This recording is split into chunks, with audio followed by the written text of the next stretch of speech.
Hello, everybody, and welcome to Hash Rate. My name is Mark Jeffrey.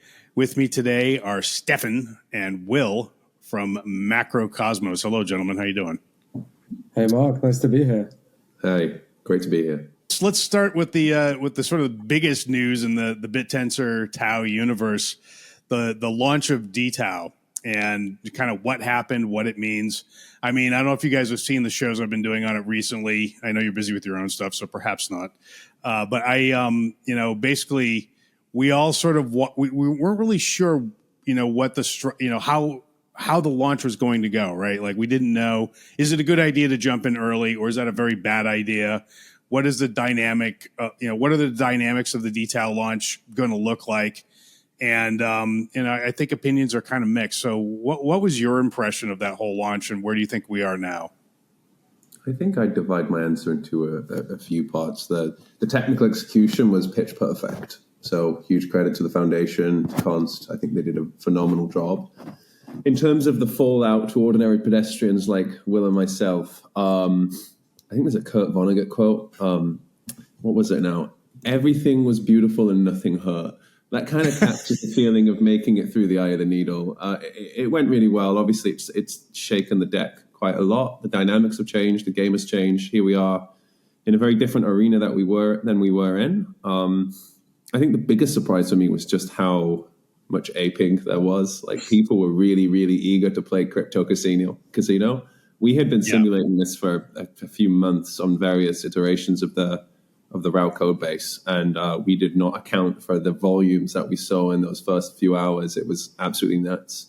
Because remember, in the days running up to dTAO, there was a bit of uproar in the Discord based on people that were saying going back to 1/64 emissions would undermine everyone's hard-fought position. And Will and I were quietly nodding in agreement. We were like, yeah, let's do that. Let's keep the pre-root, like the root emissions, I guess for the benefit of the audience, is sort of the support that subnets were historically getting before the details abrupt change.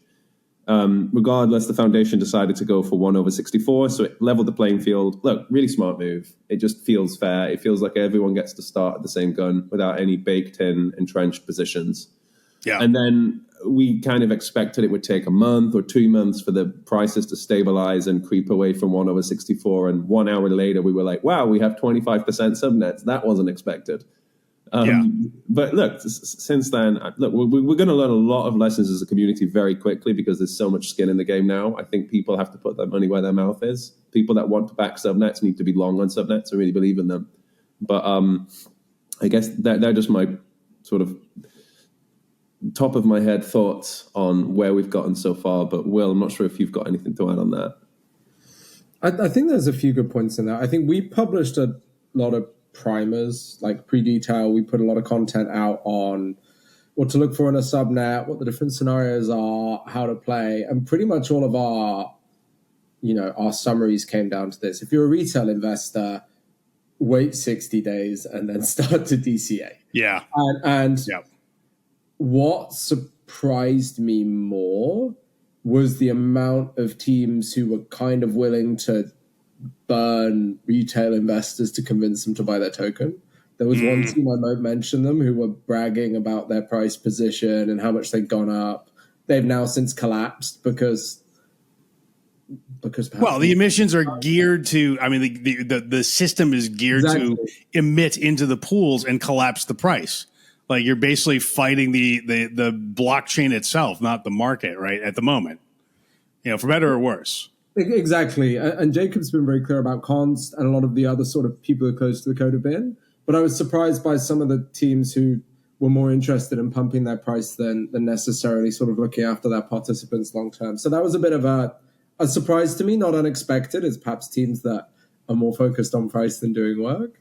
But I think largely it's been pretty efficient. I mean, I think Steph articulated the fact that there's a centralization of 4 or 5 subnets, and what we didn't anticipate was the amount of capital deployed in like the first 200-300 blocks to push those subnets to those slots.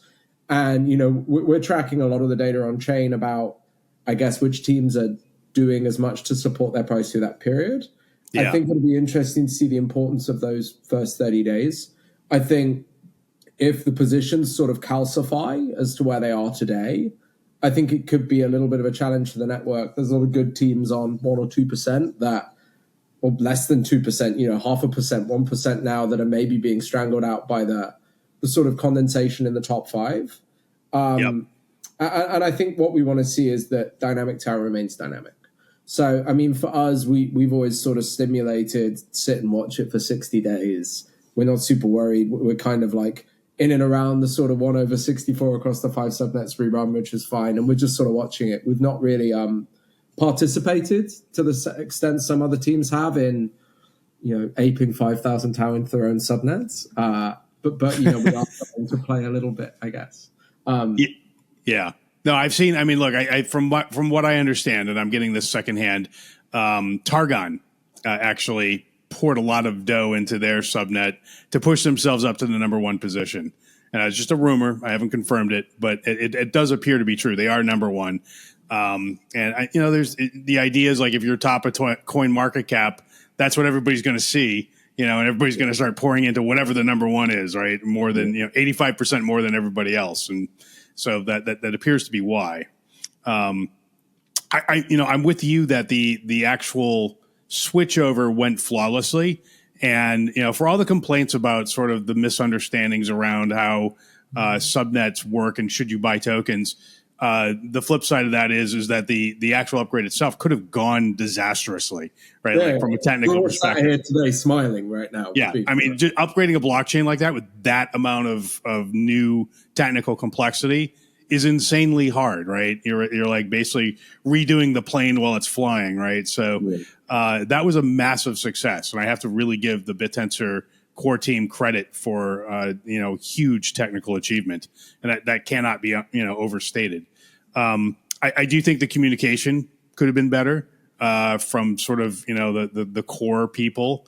I think Const could have done a better job of sort of saying, look, just stay out for I mean, he hinted at it, but he didn't really say it, right? Like that's sort of and there was no really for dummies explanation of exactly how this was going to play out. There's a lot of talk about like, well, we think we'll converge on 1. But what does that mean, right? And you have a bunch of retail people out there that are coming in from virtuals, which cosmetically look similar to dTAO, right? And has a lot of the same core ideas behind it. So I think a lot of those people were like, oh, we should, this is another one of those. It's virtuals for smart people. So we should ape in early and get the goods while it's early days, right? With not realizing the blockchain is fighting them with a fire hose of emissions that are just going to crash the price of their tokens. Now that said, I did play with some of that early on. I didn't quite understand the emission flood that was coming. So I put a bunch in, made a bunch real fast because like there was a moment where you could make a bunch real fast. So that was great. And then over the next day or so, as I saw it all crashing down, I pulled out and I pulled most of my holdings out because I was like, okay, this is too scary. And I started to realize what was going on, right? As I was sort of bouncing around with Nick, J. Nicholas Gross, who's also been on the show like 2 shows ago.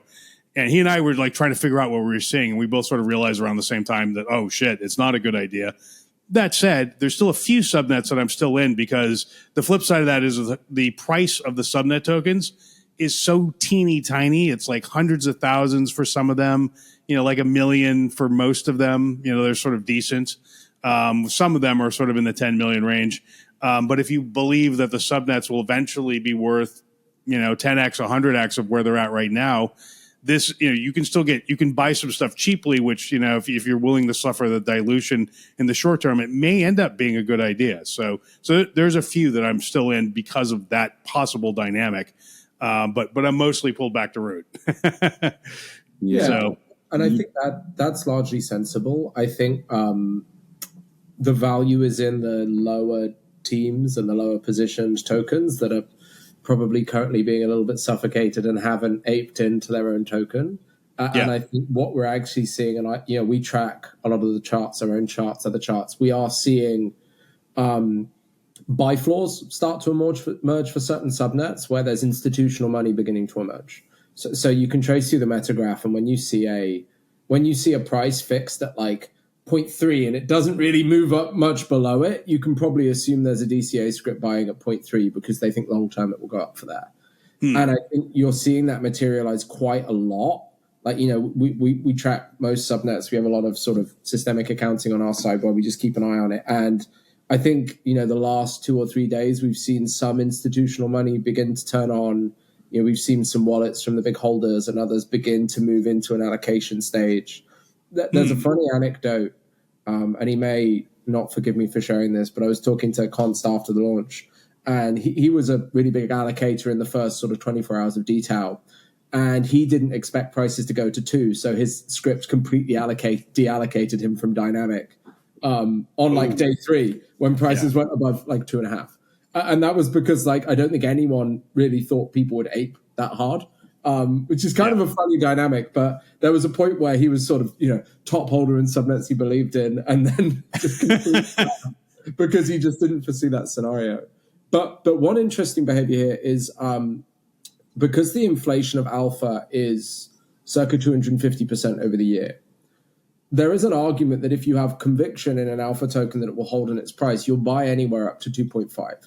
So if you believe that, our subnets is worth the value it's at, you actually buy 2.5 times the price long term because you're going to have 2.5 times the alpha in 12 months. And I think one of the behaviors people speculated on is if people believe that it's worth buying up to 2.5, maybe the price floor comes to like 1.5. And right now we're seeing the summer prices stabilize at like 1.25, 1.3, because I think there's a lot of appetite. But you create this flywheel where if you think the prices are going to fix at 1.5, suddenly it's worth buying up to 3.75 times prices. So there's this whole scarcity supply demand dynamic that's been really interesting to watch. And, we have a load of theses on it. We're sort of beginning to allocate ourselves and sort of, play that now that liquidity's up. We see some great buying opportunities. We see some stuff as massively overvalued. But yeah, it's going to be a fun few weeks, I think. And it's really mimetic to watch. Yeah, no, and some subnets have announced that they're buying back their own tokens, right? So, openly, not like in secret or whatever. So I know that Dippy, for example, just announced a buyback program. I'm trying to think if there was another one I'm not recalling right now who the other one is that I've heard of. But anyway, so I think I agree with you. The next few weeks are going to be really interesting. I know that Barry Silbert over at Yuma, right? They're hiring a subnet mogul internally, right? So somebody to manage investment in subnets. Right, I saw him tweet about that. I was like, "Oh, that's pretty interesting." So, he's gearing up to basically deploy his cash, and he's a big guy, right, into subnet tokens like sometime soonish. So he believes that we're gonna see this thing sort of start scaling up, and I think he's right, and it seems like you guys sort of think that as well. So. I think the longer term balance between what is the attractive investment opportunity? Is it TAO or is it alpha? There's a case to be made for both sides, right? You can hedge, you can hold TAO with some modest root dividend in a future state at least, or retailers might come in and they're betting on very specific horses, and it's a very enticing investment opportunity. Very, very much. We kind of have this whole thriving marketplace right now, which is very dynamical with lots of startups building on it. I mean, really interesting time to join the project. I think it's going to be like Ethereum, right? Like that was during the ICO phase where, the price of Ethereum, at ICO was like, I think 50 cents per ETH. And, because of the ICO boom, it quickly became worth 4,500. Why? Because you needed ETH to buy ICOs. Most of those went to zero, but some of those became Aave, became Uniswap, right? Some of those became very, very big things. Mm-hmm. So if you picked the right one, you did far better even than just holding ETH. But the smart way to play that was just to hold ETH, right? The smart is least risk way anyway, right? So I suspect we've sort of got that world before us. Yeah, I guess the general movement of the TAO tokens price has been quite interesting. We half expected to see a ginormous run begin once we had the successful technical launch of dTAO, and I think the reality is there's a bit of a backdrop in crypto right now of a bit of a dumpster fire. There's just lots of things going on, whether it was like the biggest hack in history or a lot of confidence eroding things. I mean, even Bitcoin itself is kind of on a bit of a slip right now, and I think that time will come. Since I joined the foundation in 2023, I was actually crossing my fingers and saying, I hope we don't get discovered yet. Let's keep polishing the tech. Let's really nail the tech. And then when people come, they'll be blown away. It's not going to be half-baked prototypes. It's going to be world-class products on Bittensor. So, there's an argument to be made, like, let's just kind of keep our heads down and keep building. That's what Will and I say every day, not worry about what's going on around us. Well, that's what you guys are doing. You're builders. So for those who don't know, why don't you kind of take us through what you're doing and what your subnets are? Sure. So I started my Bittensor journey working at the foundation itself. I was one of the developers of Subnet 1. At that time, there was much to learn. Yeah. It's a nascent science that we were figuring out the rules of. We underestimated the miners' deviousness and ingeniousness at every turn, and they always came up with very creative solutions to the ways we tried to pose the problems. But yeah, I basically was at the foundation for around a year, a little over, and at some point, of course, the Revolution release happened. Revolution was the foundation giving the community the power to create their own subnets, which was, in its time, that was like a massive phase shift in the way people thought about Bittensor's potential. It went from 1 to 32. I think it was the 2nd of October, 2023. It was from 1 to 32. Now anyone can build one, and the floodgates were blasted wide open. Everyone was super excited. Some of those first ever registered subnets are still around today, and they're strong. For example, Targon, Subnet 4, of course, that was forced to be registered. Anyway, what became apparent after a little while was the foundation was in a bit of an awkward position because they had a subnet, but they're also the biggest validator, and it's kind of like you're setting the rules and playing the game. So it's not very fair.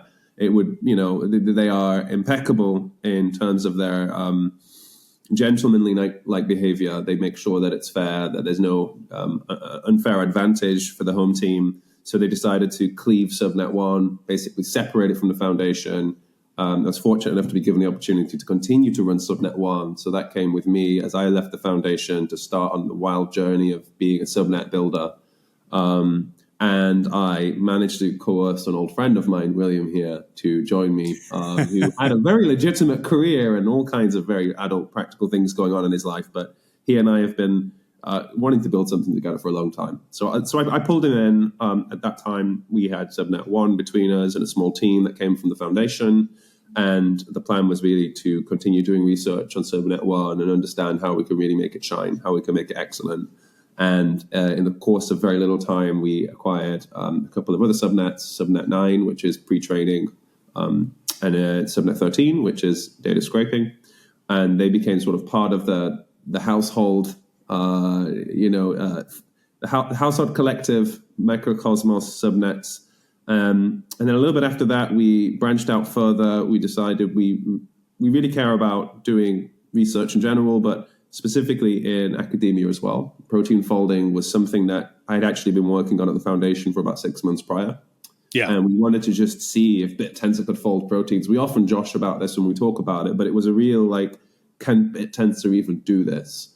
And again, in the context of time, it was a lot of the early subnets were doing what I would call pretty straightforward things. They were incentivizing were pretty linear things, and protein folding just, in some ways, it was a really elegant problem to solve on chain because there's this beautiful asymmetry. The miners have to do all of these complex molecular dynamic simulations, and the validator just takes the final arrangement of particles and works out some thermodynamic properties like the energy. And we thought that sounds like a really beautiful way to design an incentive mechanism. We just don't know if this is actually going to work. And lo and behold, it went pretty well. We're still folding proteins today, Mark. And then I guess following that, what was really clear to us was we want to bring as much of the intelligence procurement and creation process into Bittensor. So not be reliant on external sources, whether it's for data, whether it's for inference. And we've been really looking at our collection of subnets as sort of the entire AI pipeline and protein folding. So really, Subnet 13, Subnet 9, they were the two pieces that made us look at Subnet 1 in a different way.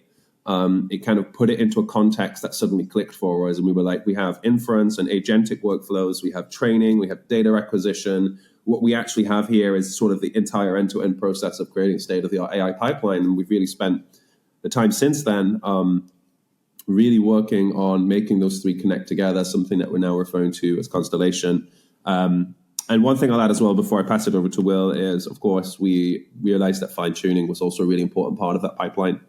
And we also we added fine-tuning to our portfolio of subnets. So we've been operating 5 subnets for, I guess, since the beginning of 2024 with a little bit of, Is anyone operating more subnets than you guys? I think you guys, right. That's what I thought.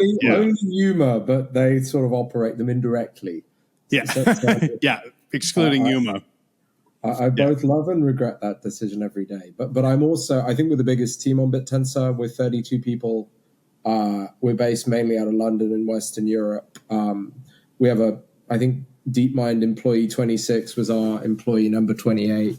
Wow. We've got a bunch of ex-FANG engineers and other people. And they're a very, very wonderful bunch of people. And I think, last year for us was very much about the art of incentive mechanisms. Steph sort of alluded to this, but we spent a lot of time trying to develop incentives that we thought scaled non-linearly. Like a lot of great subnets today are built around the principle of determinism, which is basically the miner does what the validator says. So create this Llama 70B inference token, run this computer. A lot of our work has been trying to get ways to make the compute and human synergy of the miner really, really powerful. So I'll use an example of that. There's a couple subnets that do data scraping, and they basically just replicate the Twitter API. So the Twitter API can scrape 1,000 rows a minute or 1,000 rows an hour or something, and they get miners to run lots of iterations of the Twitter API. What we actually do on Subnet 13 is we just say we're going to validate whatever data you show up with. So on the first, and Subnet 13 was one of my first big conviction moments for Bittensor, because we just said we're going to reward you based on how many rows you show up with, and we don't care how you get it. And we spot check the data. But on the first day, miners showed up with 10,000 rows. Then the next day, a guy shows up with 15,000 rows, and the guy who showed up with 10,000 rows doesn't get any rewards. And this thing has scaled to the point that we were scraping upward of 300 million rows a day at some point. Jesus. Now, the other, I think the sort of second data scraping subnet on Bittensor just passed 300 million rows in total. But Gravity today, one of the sort of first projects, is 34 billion rows. It's the largest open source social media data set ever created. And the product we launched on that last week, the Data Universe product, allows users to scrape millions of rows. So if you look at that in terms of, I guess, comparison to typical SaaS products, the Twitter Pro API, you pay $5,000 a month to scrape 1 million rows. We're sort of in open beta, letting people play, but we will effectively be charging sort of similar prices to scrape multi-million rows from multiple platforms. So we think what's interesting about that is there's sell once, use many mechanics, but also this thing scales independently of just buying versions of Twitter's APIs and doing things that, anybody can do, but you're doing it in a decentralized way. So 13 for us is really exciting. The product's live. You can go play with it on app.macrocosmos.ai. We also launched a web scale data viewer, so you can render and look at analytics on millions of points. We call that Nebula. We've loaded all of the Bittensor Discord data set, so you can go and search your favorite subnet, pull sentiment, the opinion of your favorite person who's fucking about in Discord, pardon my French, or whatever. You can go and see Const's mood at the time of the hack, which is kind of fun. But we've sort of launched that as an MVP, and we're going to be shipping a lot more features on top of that. But a lot of our work has really been focused on how do you do stuff that you can't do in a centralized way better in a decentralized way. So how do you get miners to come together and actually compete to do stuff, not necessarily just compete around infrastructure provisioning, which we don't think scales past a certain point within Bittensor.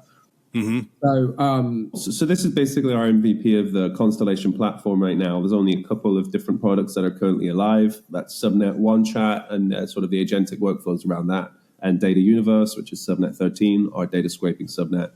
So when we go into here, something I can show you really quickly, we've got Nebula. I just demoed that to you. This is sort of our data visualizer. Right now, it's plugged into the Discord data set, but soon it will be possible anytime you create a data scraping job you can just go ahead and visualize the results. So you can see here, I did a sports data collection scraping job. Ran for, I can't remember, a day or so, and you can see I collected a considerable amount of data for all of these different topics. So Reddit, r/football. I have a data set of 60,000 rows related to that. The same on Reddit, r/soccer. I think down here I've got some Twitter ones as well. I've got the Gunners, Premier League. And then you can, of course, preview these data sets so you can just see a little bit more about them, just a simple viewer. And what you're going to be able to do soon is also just open the Nebula view, which is going to be, as I showed before, the three-dimensional projection of your data set so that you can sort of dig really deep into it really fast and wake up 2 hours later thirsty and confused. Yeah, no, super nice. I mean, this stuff is all old hat to you guys, but to someone like me and probably the bulk of the people that are looking at subnets, like this really crystallizes it and makes it specific and tangible and relatable, right? Rather than just sort of a row on TAO stats. So thank you for that. That's actually extremely helpful. Awesome. Super cool. Glad. Yeah, and you can go search everything about fantasy, our Brandon Sanderson, all those competitors of yours, Mark. And fuck those guys. Yeah, man, you can go get all the latest on whatever the Stormlight Chronicles, whatever the fuck it is called, mood is. Yeah, and just all of that, and for the next few weeks it's free. So go get some alpha, man. So some of this stuff is it's a little inside baseball even for me. And I'm not an AI expert. I've sort of learned as enough to be dangerous kind of thing. Data scraping, I get in general what we're doing here. And I get that the more powerful of a scraper you build, the better. And the more you get rewarded. That's basically the idea. Where is the scraper being pointed and who determines that? Is it also sort of the quality of what's being scraped? And I guess the business is the customer comes in and says, these are the parameters, these are the things I want scraped. And that's how it gets aimed, I'm guessing. And they pay for that. And where does that money go? Does that money somehow make its way back to subnet token holders or not? Like, how does that work? So you understand what I'm asking? Yeah, I can certainly answer the Hoover question, and then maybe we'll answer the economics question. So today, Subnet 13 supports two different platforms. They're both social media platforms. That would be X and Reddit.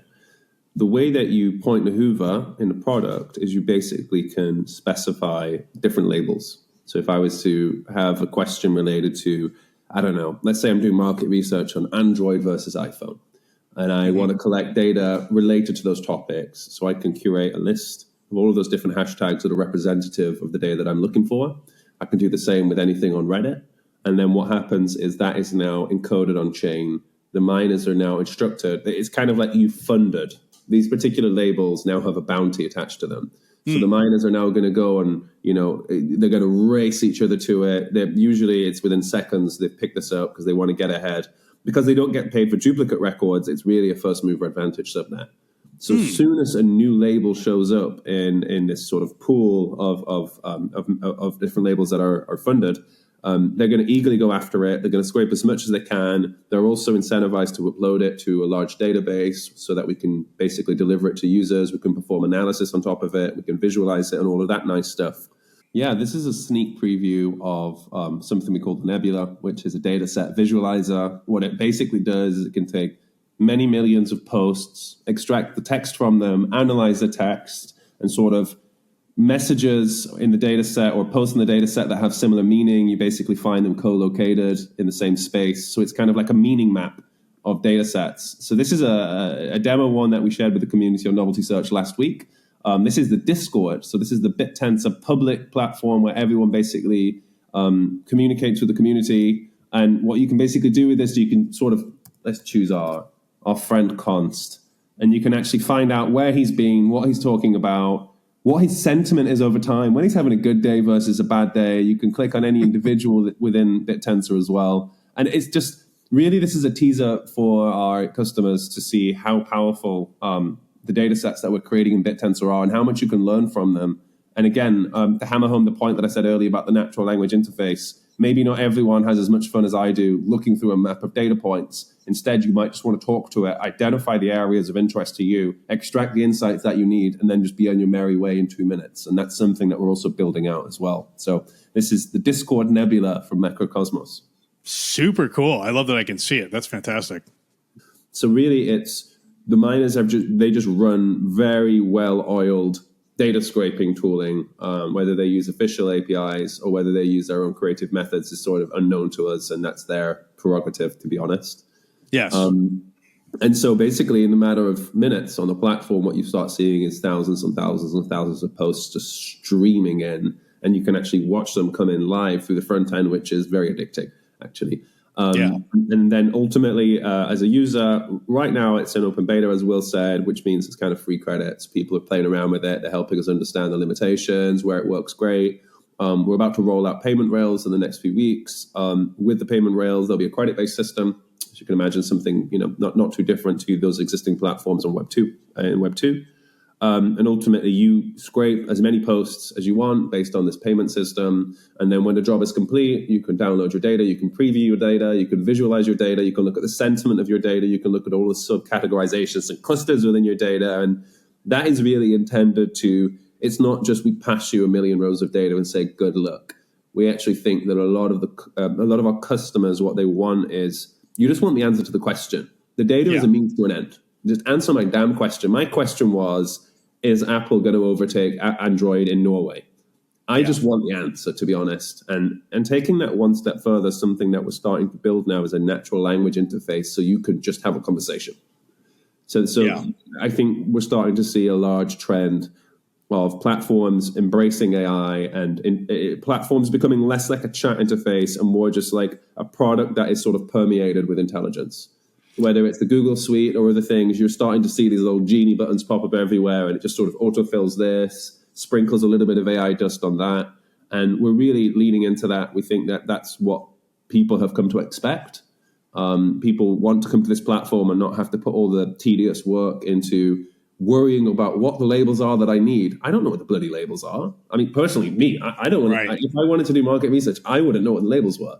So we recognize that. And what we're working on is something that is an assistant that works with you, fills it for you. You can iterate together. You can get it to check the web. You can get it to do a couple of like canary in a coal mine jobs, like small ones. So it just goes and fetches things, validates its hypothesis if it thinks those are the right labels based on the results that it gets, kind of like a deep researcher.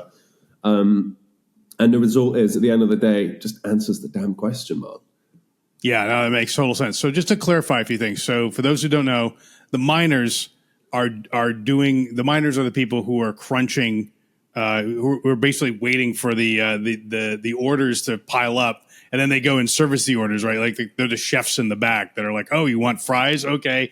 And the first guy to make fries and come back with them wins a bunch of TAO, and I guess Subnet tokens now as well. They win both, right? Okay, so they get paid. Just alpha. So he who comes back with the fries first, that wins all the cash and prizes in Subnet tokens and in TAO. So that's why they're doing it, right? And your new product allows me to come by with my credit card, swipe it, and create one of those orders for French fries, right? Like I want to know, this is the question I'm trying to answer, right? So just in very sort of simple terms.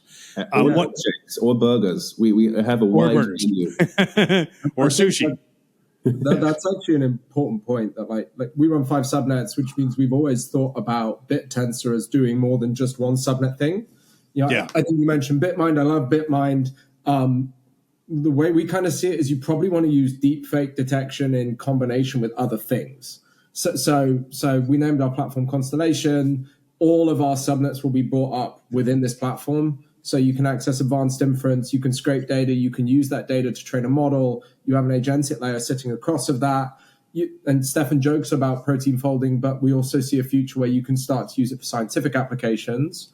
But more importantly, we've also built the back end of this so that we can bring other subnets that we think are coincident with what we're doing into the system. So if I want to scrape 1 million images, check if they're AI generated or not, and train a model on them, you can do all of that in one platform. From our perspective, what that means is you can pay one price to access Bittensor. You show up to the food court, There's a credit-based system that will allocate credits back to alpha tokens in an automated manner. So if you use a lot of Data Universe or use a lot of Bitmind, you don't really need to know as a user. You can just get that stuff and access it. And it means that we think we can make Bittensor subnets more than the sum of their parts and do some really powerful things. Because I think any individual subnet within Bittensor will struggle to compete with OpenAI or Claude, or pick your monolithic, multi-billion-dollar funded artificial intelligence research lab. But actually, when you start to add the capabilities of a lot of these subnets together, you have something really quite powerful and quite unique. And miners can bring bits and pieces from those labs or their own, workshops or whatever else they're doing. So we've always been very, very passionate about the idea that somebody needs to build a platform to connect more than just their subnet together, but their own subnets, other pieces. And that's what we're focused on building. So subnet composability is the focus. Exactly. Yeah, like in DeFi. And orchestration. Yeah. So the first version of that, very lightweight, is live. It has Subnet 1 and 13. We'll be launching Subnet 9 and our training subnets into that by the end of the quarter. And then in Q2, we're going to bring up a series of other subnets that are interested in being a part of that and having their services exposed to the platform. And for us, we think that's going to form something of a front door for the network and make it much easier to use a multitude of these things in sort of probably a tech user-friendly way, but nevertheless a user-friendly way. Yeah, I mean, that's great. I mean, you guys know I've been banging the drum of front door for a long time. So I'm like, I feel like we sort of have one now with the TAO stat site. It's not perfect. It's not consumer friendly, but it's a lot better than what we had. And, it's definitely a notch up, but I like to see, I'm happy that you guys are thinking about front doors, sort of like for AWS level users, right? It's a front door for those people, but that needs to exist. And I think that's fantastic. If there's a commercial side to Amazon.co.uk, and maybe some teams are doing that where you can buy a book, there's a business side to that where you can buy an AI model and a shitload of data, and we're pushing on that side. That's the way I'd frame it. And it's very much, we're working with a series of commercial partners and other things we'll be coming out with. We're working with a lot of other subnet teams who are actually using particularly the outflows from Subnet 13 in their own subnets. We actually quite a lot of miners are playing with it as well. So particularly 13, we see it as a bit of a bedrock subnet, but we're excited for where the next few months are going to go, I guess, from that side. So you guys touched on this a little bit, but this has been a question that's been on my mind a lot, and that is, you got the big AI, the big highly centralized, very big AI players. For example, we were just talking about data scraping. Why wouldn't I just go to Grok and swipe my credit card with them and get, I don't know if they offer the same sort of thing, but my guess is they probably do or will. How do you defeat them? How do you compete against somebody as large as Grok that also is, deep inside of Twitter? I think on the social media example, if you want 1 million rows from Grok, go buy it from Grok or Twitter or X, whatever it's called now. If you want 1 million rows from Twitter and 1 million rows from Reddit and 1 million rows from Blue Sky and 1 million rows of YouTube transcription data, we're sort of a nationless state. There's not the same biases to that perspective. And, a couple of the teams who've built sort of subnets on Bittensor have focused on reduced pricing. Oh, you can be cheaper. We get a fraction of the cost. We crack it and do that. But we actually think it's about showcasing breadth and variety. Like, again, if I can pay $5,000 for 1 million rows of X, or I can pay $5,000 for 1 million rows of 5 platforms. Probably. Of course. 5 platforms, it's a better signal. So particularly for data acquisition, we see it that way. And we actually see it similarly for some of the more advanced inference work we're doing, where from a miner perspective, in some instances, we have, I think, 5 different intelligence tasks on Subnet 1, a reasoning task, a web search task. It might be that miners are using some variant of open source labs to respond to each of those. We don't really know what they're doing behind the scenes. And to be frank, as a user, you don't care as long as it's the best. All you want is the best. And that's what we've been focused on when we've looked at Bittensor, not how can I be a cut rate budget alternative, because nobody really wants to buy a cut rate budget alternative. Like you want In-N-Out burger, man. It's cheap and it's efficient, but it's also the best. I don't know. Maybe you're a McDonald's guy. I don't know from that side. I don't eat any fast food.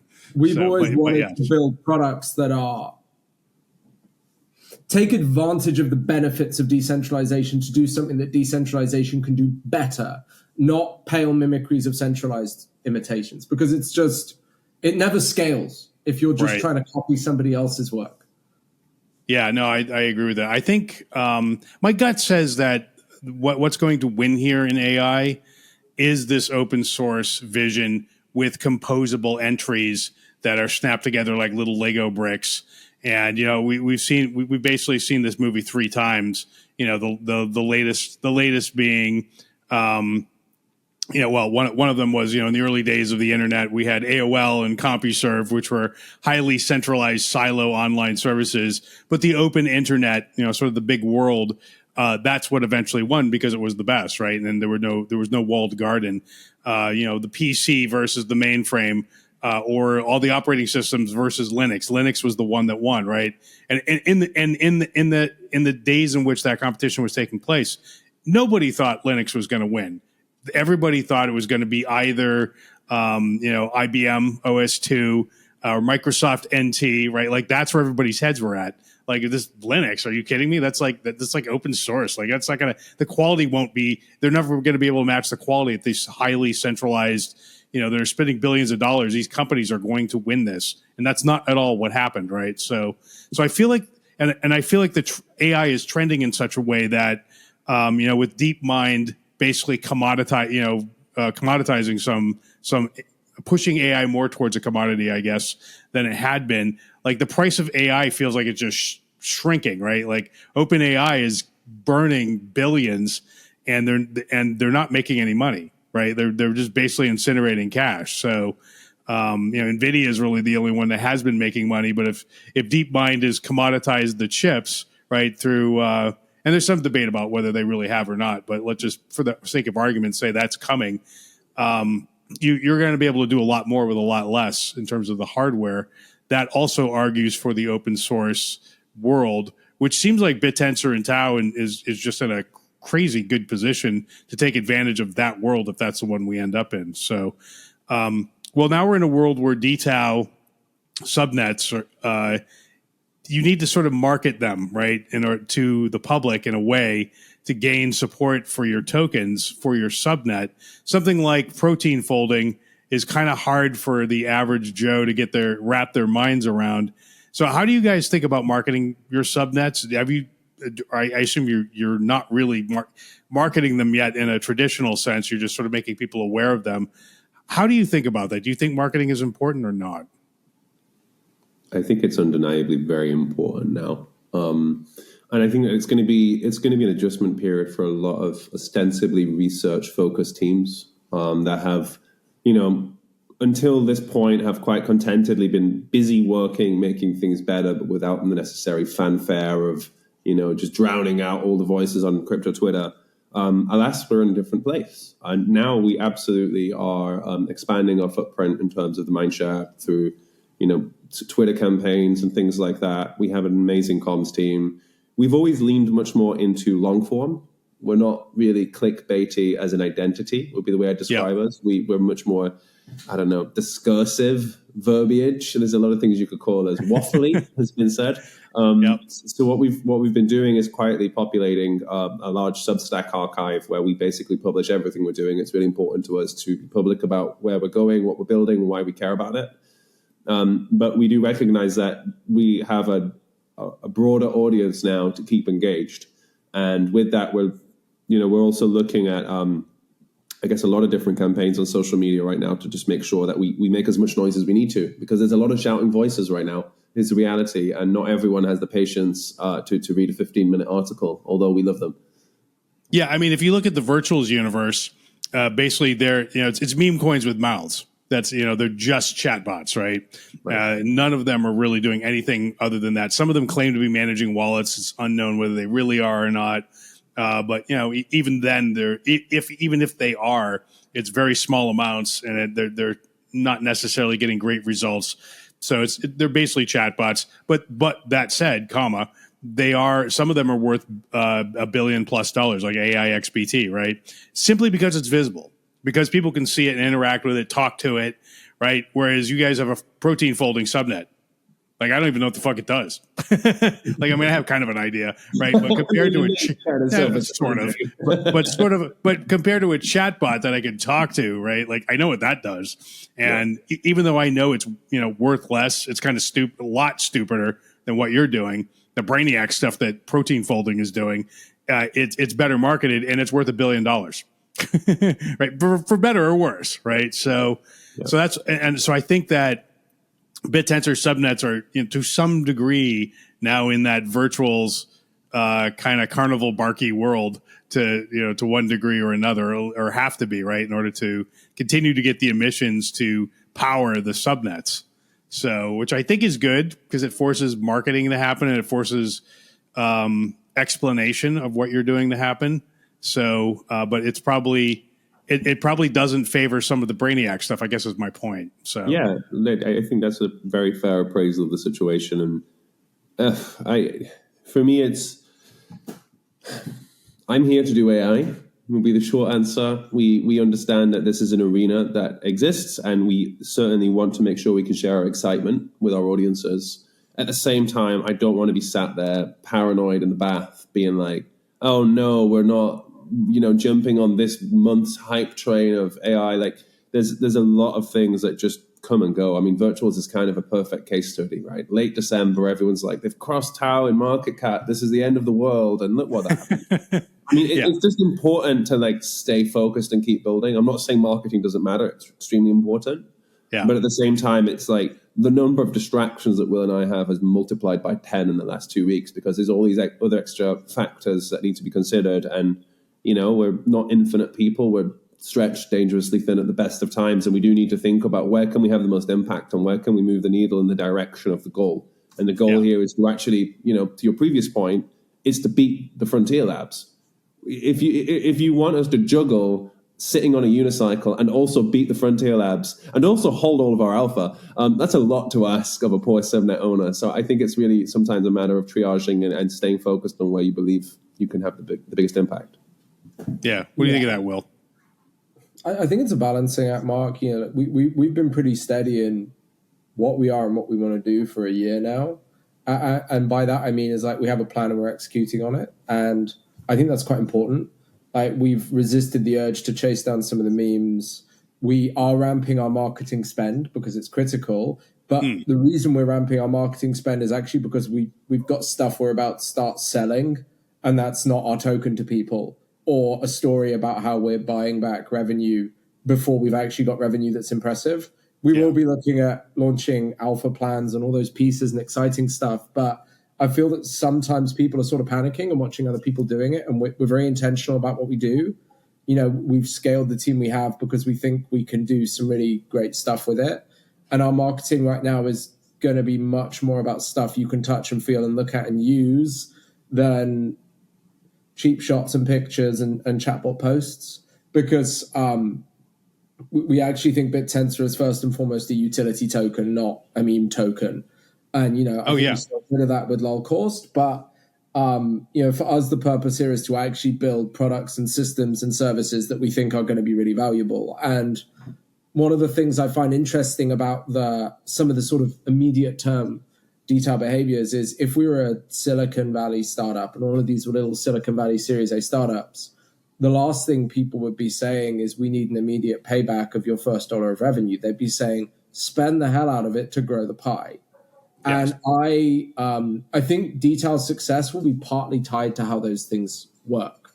Because what you want businesses like Targon and ourselves and all these other businesses to do is to ramp a huge bloody sales team right now, or find some way to incentivize a sales team within the protocol. We're thinking about some stuff like that. But the way that the value of TAO and the value of subnet tokens explode is you actually create actual tangible value in the long term. And, there will be tokens that promise the world and disappoint. And I think some of those that have sort of perhaps... there'll be tokens that promise and disappoint. I won't talk about any stuff like that. Yeah, we can name some names, but we won't. We're very focused on executing. And I think with regards to protein folding was... it's weird. It's kind of a lot of people who've introduced Bittensor, they're like, it's my favorite subnet because I don't know what it does, but it's kind of interesting. It's like, blockchains can fold proteins. But we'll be coming out with more of this in the next few weeks. What we've actually found working with research labs, University of Sussex, Max Planck Institute, is what's actually really interesting is be able to access highly available, highly specialized compute for scientific use cases. There's actually a real market for that. And it could be for folding proteins. What we've actually pivoted the subnet to do is something called docking, which is basically the step after folding that you start to do drug discovery with. So it's the likes of GlaxoSmithKline and Pfizer use this thing. And actually, if they're competing with AI labs for compute availability, having something they can spin up, spin down on demand is quite powerful. So we're actually rebranding protein folding as mainframe. It's a bit of a throwback to some of those operating system days you were mentioning earlier, but very much broadening the scope of it to look at generalizable scientific compute problems. And, we found that Subnet 25 has organized a massive community of people who are strangely experts in protein folding now, and they're actually really active. So, DSci is something of a thing. We think it's the sort of premier project within Bittensor for that, and it's something we support sort of with both hearts and technical implementation as well. But we'll have some more marketing and comms on that in the coming weeks when we have some. Yeah, and I'm sorry, because on previous shows, I always I've talked about this marketing issue before. I'm like, Bittensor's got this brainiac shit. Nobody knows what it is. Like I don't know, protein folding. So I've ripped on it on previous shows. So I apologize. And now the protein folding guys are here. People use to describe Bittensor to normies. They do AI models and training and protein folding.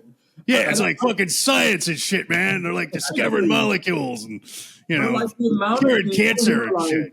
This is why I bought TAO. So I think it has this weird attraction where people are like, I read about that in a paper. The fact that a crypto protocol did that is kind of cool. So the team we have on that are great. And it is an odd one, but it's been strangely well supported. And we think it's actually got some really good results. Like an interesting anecdote is Subnet 25 had 20% more compute and folded than folding at home, which was arguably the world's biggest ever decentralized compute project. If you think, folding at home, everybody used to have their laptop doing. Is that like SETI at home used to be exactly? It's folding at home. Okay. Proteins at home for AlphaFold, and Subnet 25 had 20% more GPU compute than that project at some point, which is kind of cool. Bittensor can do really, really powerful things. The most powerful folding supercomputer in the world. Wow. So if I'm a researcher, I don't know anything about Bittensor. I don't know anything about crypto. Is there a website I go to swipe my credit card and buy folding power from you guys? Does that exist, or is it still sort of you have to kind of know your way around in order to use it? So that's something we're launching the Rails on that probably early Q2. Okay, so we've been coming. focused on 1 and 13 and other stuff, and actually getting to something that researchers would use and buy. We debated launching TAOfold in November, and then we went and spoke to a load of researchers with mock-ups and designs, and they were like, no, we need TAO doc. And then we've spoken to other people, and it's changed a bit. So we're doing a lot of research on that actively with people in the field to work out what would be useful as a product and a resource before we ship something that's sort of empirical, is the way I'd say. So it's an interesting problem, but we haven't finalized it just yet. Sorry to interrupt. I think just to share a few thoughts here. So I sort of teased at this earlier in the context of our Subnet 13 product, which we recognize that people don't want to go through the tedium of specifying ad nauseum every data source that might be available. It should get the gist of what you want, and then it should just go and bloody do it, and then tell you the answer to the question. We're very much taking that pragmatic approach as well with mainframe. So a researcher should be able to just ask a question, and experiments are run as appropriate and as are necessary in order to be able to, and that might require spinning up 100 protein folding simulations and then analyzing 50 different drug candidates and seeing which of them binds the best, which means that basically it's a better drug. And then it just comes back with a nice report. So this is why I keep teasing at these ideas of a deep researcher. Well, deep researcher actually makes a whole lot of sense for someone that works in biotech, someone that works in pharmaceuticals.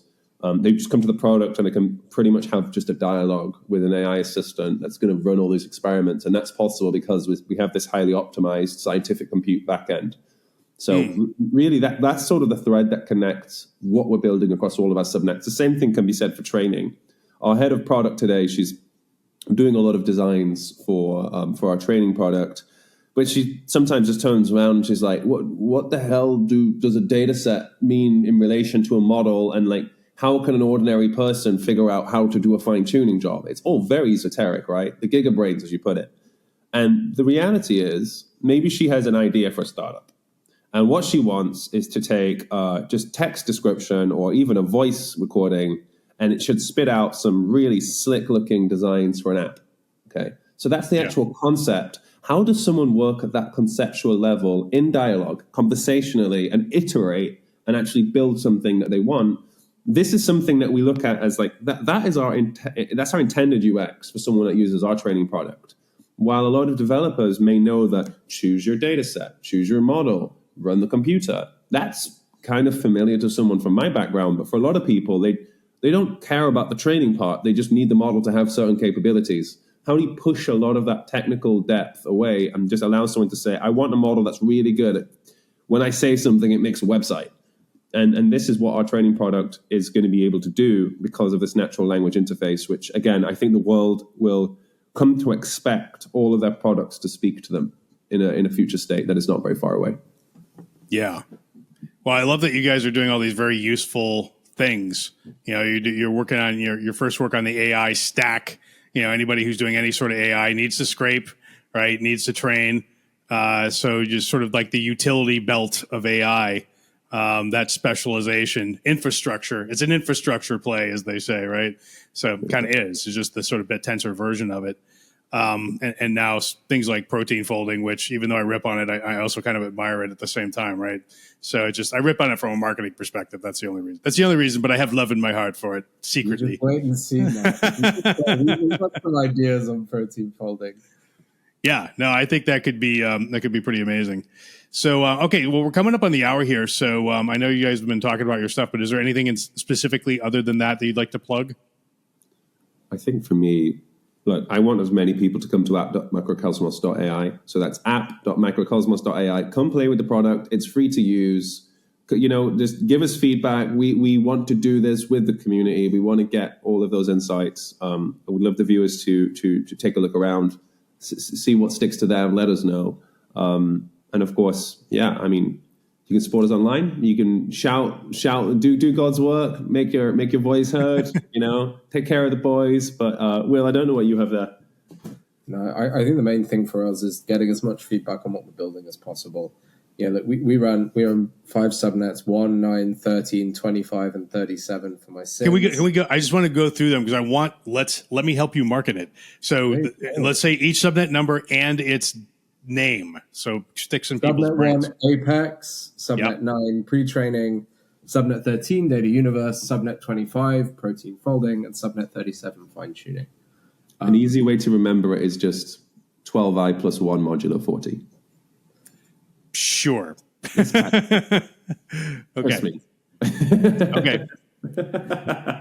All right, gentlemen. Well, I think that's kind of all the time we have here. I just want to thank you once again for coming on, and congratulations on all the progress, and wish your subnets the best. Cool. Thank you, Mark. That was fun. Okay, guys. All right. My name is Mark Jeffrey. This has been Hash Rate. We'll see you all next time.